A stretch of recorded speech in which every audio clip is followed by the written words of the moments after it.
Good evening, ladies and gentlemen. You're watching NDTV. Back-to-back core group meetings are underway at the BJP headquarters in the national capital. The BJP is all set to hold its Central Election Committee meeting tomorrow that will examine the candidates selected by the core group of the party in different states and also take a final call on them. Now, this is the ruling BJP that has scored emphatic victories twice and doesn't want to take a chance. And the political context is right here. There is TMC on the back foot with Sandeshkhali, the BJP's victories in Rajya Sabha polls and a tottering opposition.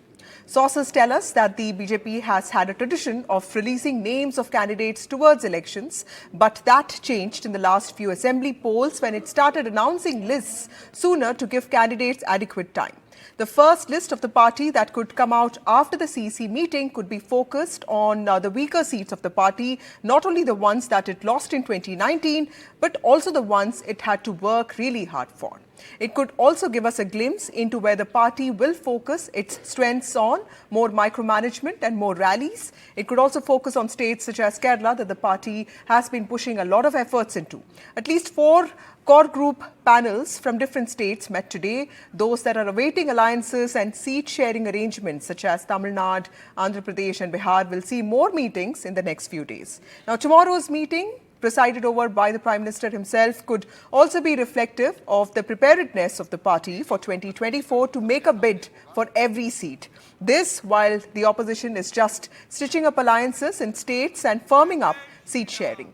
The BJP is already set with its first list of candidates even before the elections get announced. So that's what we discussed tonight, the big CEC meeting of the BJP tomorrow, the expectations and of course the implications.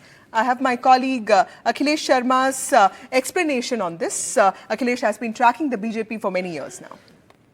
Crucial meeting of the BJP's Central Election Committee is going to take place tomorrow at the party's headquarters. Prime Minister Narendra Modi will of course be there, and the party is expected to finalize the list of the candidates for the upcoming Lok Sabha elections. This is for the first time that even before the Lok Sabha election dates are announced by the Election Commission, the BJP is coming up with the first list of the candidates, and we have been told by the sources that in the first list, first name of will be there of the Prime Minister Narendra Modi, who is likely to contest from his current seat in Varanasi.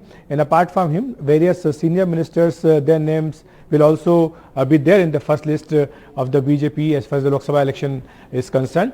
And apart from that, around 90 to 100 names are likely to be there. Some sitting MPs will be repeated, while some sitting MPs may be denied the tickets, and some new faces will be fielded by the BJP.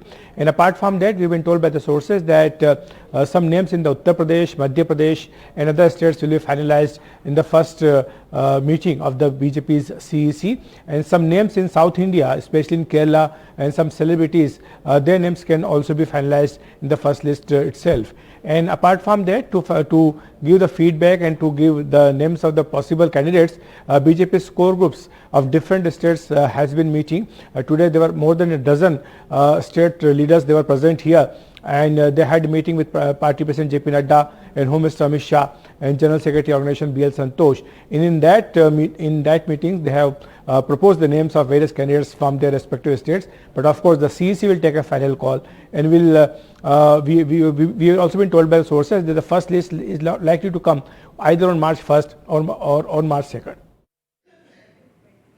To make more sense of this, we have Maria Shakil joining us from Delhi, Uma Sudhi joining us from Hyderabad, and also Sam Daniel from Chennai. Thank you all of you for joining me. Maria, big CEC meeting of the BJP tomorrow with the PM already setting a target of over 400 seats. You've been covering the government and the party for many years. Many questions there. Who are the ministers who could be fielded? From where? What could be the top focus states? Will they completely replace candidates in some states? And Delhi always gets discussed in those contexts. And what happens in states such as Rajasthan and Gujarat, where the BJP has already peaked? So yes, too many questions there, but what is the macro narrative that the BJP is trying to set? Yes, that's right. So the messaging certainly is that the system is going through multiple levels of screening. So on Saturday, last Saturday, Vasudha, there was a meeting which was held at the BJP headquarters, similar to what we are seeing play out today. When the meeting began at 10 a.m., 4 states have been discussed, many more to go. That day it was Bengal, Kerala, Uttar Pradesh and other states that were taken up for discussion. There are surveys that have been done by Mr. Shah's team There are, the core group of the parties gives information, shares details of possible candidates. There are, surveys done by various other groups within the party, and then they actually match all those aspects to come to a conclusion as to who's best suited to lead the party on those seats. As far as ministers are concerned, Vasudha, of the 9 ministers, there are a number of them who have not been fielded in the Rajya Sabha elections which were held yesterday. So clearly it's an indication that they would be contesting, which includes Mr. Dharmendra Pradhan. He could be contesting from a constituency in Odisha. Also, the Minister of State for Information Technology, Rajiv Chandrasekhar, could be one of those as well. Bhupendra Yadav is another name that is doing the rounds, that he could be also fielded for the Lok Sabha elections. So the indication from the party is that it's about all hands on deck approach, something that we have seen the BJP do for years now in all the elections. They are not taking anything for granted. They know that they are very much in the pole position. They have dominance in terms of how the opposition is dithering. The Congress party is collapsing in many ways, but still they are going all out to ensure that when it comes to the actual number calculation, they have that worked out. That is the reason why the CEC meeting, which will be giving the final stamp to the selection which has been made by the core group, which will be, again, the Prime Minister will have his own set of information, which he takes a parallel set of feedback that he gets, and then only the candidates are chosen. So the screening process of BJP is something really fascinating.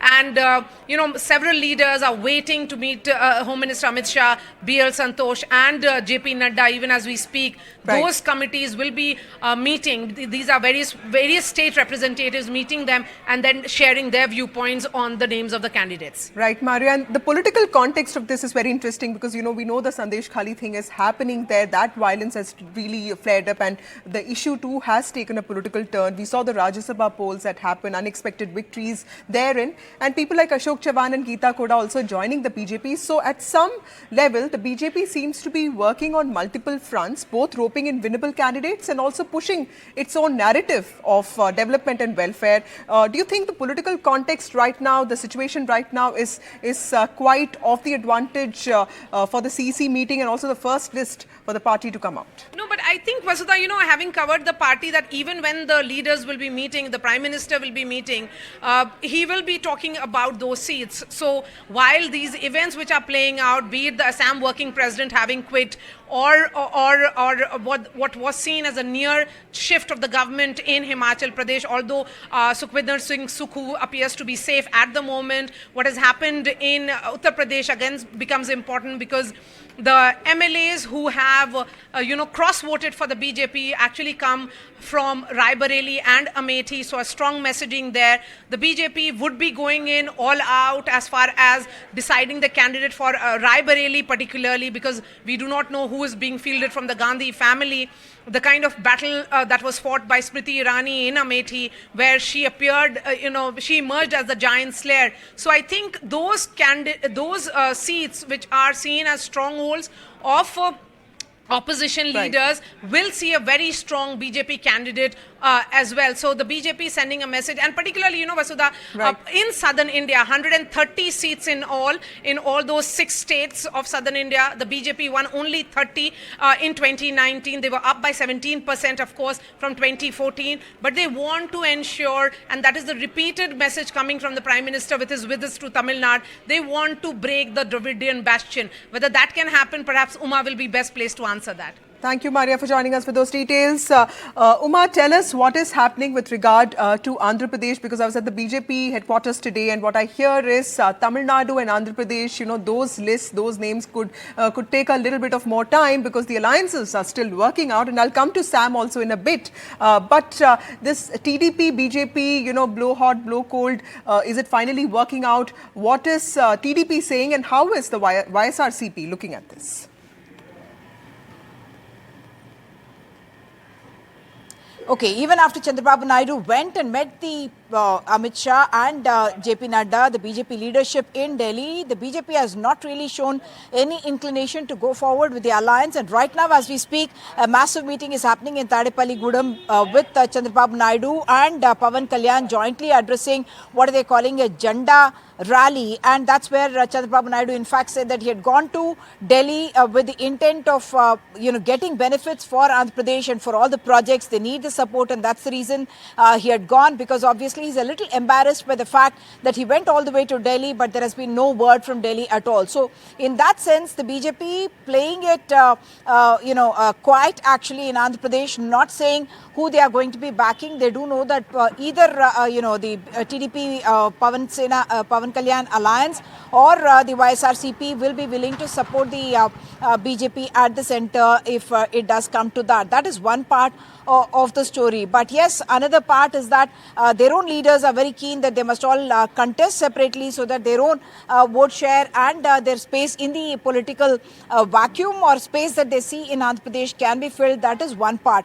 The second, what Maria was talking about, with these multiple visits of the Prime Minister to the south, 3 visits already to Tamil Nadu and to Kerala in the new year, with all that, and also names being spoken about, whether it is a Rajiv Chandrasekhar or it's a Nirmala Sitharaman, even a Jaishankar contesting from the south, and there is even talk about maybe the Prime Minister choosing to also contest from one of the seats in the south of the country. So in that sense, they're trying to push. And right. yes, the 87 seats which are supposed to be in the weak list of the BJP, where the BJP has never won, that is also something that is certainly on the target of the BJP. Right. Telangana is one state where they are hoping that they will go up from 4 Lok Sabha seats in 2019. Like Maria was mentioning, 25 plus 4 was their figure. Karnataka plus Telangana in the 2019 elections. They are hoping they can up that to a 10, and they are very keen to send the message that they are not aligning with the BRS at all, and they are certainly hoping that they will be coming up very big in Telangana after these elections. So South remains top focus for the BJP. Thank you, Ma, for joining us. Sam, yesterday the Prime Minister addressed this massive rally in the bastion of AIDMK, which is in Kongunadu, Tirupur. And what I hear from BJP sources is that the doors are not completely shut for AIDMK. BJP has been trying very hard to reach out to many AIDMK leaders. But do you see the alliance firming up anytime soon? And without the AIDMK, how do you see the chances of the BJP? Because the party is very clear that it wants to, focus on Tamil Nadu and make it, very conspicuous and evident that it really, it puts a lot of importance in Tamil Nadu traditions, and also wants to ensure that the Dravidian parties are not really, are out of the way of the state, sometime soon. Well, Vasudha, with the Prime Minister extending an olive branch of kind yesterday by invoking the legacies of late MGR and Jayalalitha makes one believe that perhaps the BJP is still hopeful of the return of the AIDMK to its NDA fold. And that's why the Prime Minister is very consciously avoiding any kind of criticism on the AIDMK as well. And anything could happen. We understand still backdoor talks are underway to make sure the AIDMK will come back. Without the AIDMK, then the chances for the BJP to win any seats, even a single seat in Tamil Nadu, would be, many say, bleak, because without a Dravidian ally, the party cannot just dream of winning any seats, because at the moment they have only around 3% vote share. And of course, after the Padayatra by Annamalai, the party claims that their vote share has increased closer to 20%, but that's all untested. And without AIDMK, the chances of even big names like Nirmala Sitharaman or Jaishankar contesting from Tamil Nadu would be very, very risky for them in that sense. And already the Union Minister Murugan has been given a berth in the upper house, indicating very clearly that the BJP itself is not very confident of fielding him to get elected for the Lok Sabha. And for the AIDMK, it's a gamble, because they've lost 2 elections they fought in alliance with the BJP. This is the first election that the party would fight under the singular leadership of Edappadi Palaniswamy, and they do not want to make the losing a kind of a trend, and that's why they are very strong in their position that they will not really get back or they will not join hands with the BJP. So it's very tricky at the moment, Right. except GK Vasan's Tamil Manila Congress. No other party has joined hands with the BJP. We understand parties like PMK and DMDK, the Right. former friends of the BJP too, are inching towards the AIDMK. But you may never know, based on the talks, based on the promises. Right. Still, things could change. Things could actually change, and the BJP is counting on that. So many nuances to Tamil Nadu politics that the BJP is trying to understand. Thank you, Sam, for joining us with those details.